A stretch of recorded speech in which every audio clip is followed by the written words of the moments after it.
Little Red Riding Hood. Once upon a time, there was a sweet little girl. Everyone called her Little Red Riding Hood because she always wore a red riding hood. It had been given to her by her grandmother, who loved the little girl very much. One day, Little Red Riding Hood's mother said, "Here, child, take this basket to your grandmother. It's got bread, butter, cake, and berries in it. She's feeling sick, and I hope this will make her feel better. Don't talk to strangers, don't leave the bed, and walk straight to your grandmother's house." Little Red Riding Hood's grandmother lived half an hour away in the woods outside the village.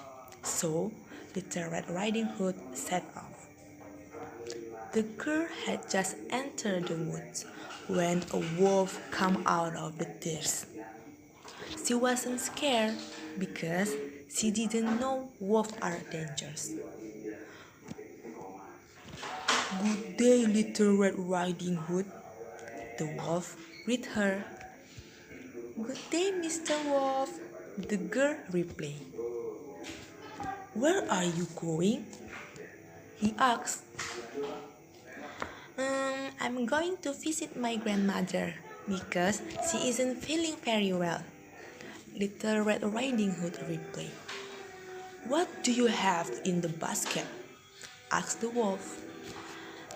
I have some bread, butter, cake, and berries to take to Grandma," she replied. "Excellent. And where does your grandmother live?" asked the wolf. And Little Red Riding Hood explained exactly where her grandmother lived. They walked together for a while. Thunderwall spoke again. "What lovely flowers there are here. Why don't you pick some for your grandma?" The girl looked around and saw all these beautiful flowers. She thought that her grandmother would be delighted to have some fresh flowers, and despite her mother's advice, she left the path. While Little Red Riding Hood went deeper into the wood to pick flowers, the wolf went straight to her grandmother's house.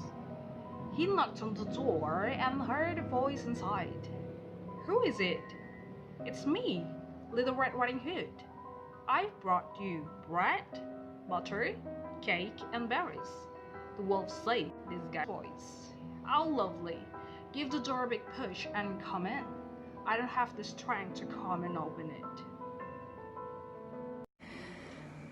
The wolf entered the house, went to the old woman's bed, and ate her whole.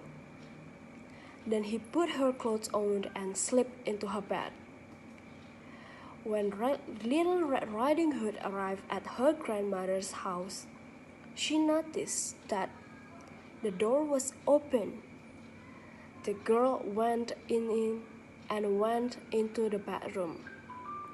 Usually, she felt very happy at her grandmother's house, but today, something felt different. "Good morning," she said, but no one replied. Her grandmother looked so strange. "Oh, Grandma, what a big ears you have!" exclaimed Red Riding Hood. "All the better to hear you with," the wolf replied with a fake voice. "Oh, Grandma, what a big eyes you have," she continued. "All the better to see you with," the wolf said. "Oh, Grandma, what a big hands you have." "All the better to grab you with," the wolf said. "Oh, Grandma, what a big mouth you have," exclaimed Red Riding Hood. "All the better to eat you with," the wolf roared, jumped off the bed, and ate the poor girl whole. With his stomach full, The wolf got back into the grandma's bed and fell asleep, snoring loudly. A huntsman who was passing by the house heard him and thought it was very strange for the old woman to snore so loudly. He looked inside and saw that it was the wolf who was snoring. The huntsman had been looking for the wolf for a long time. At long last, he had found him. The huntsman lifted his gun and just about to shoot when he had a thought. Maybe the old woman was still alive inside his belly.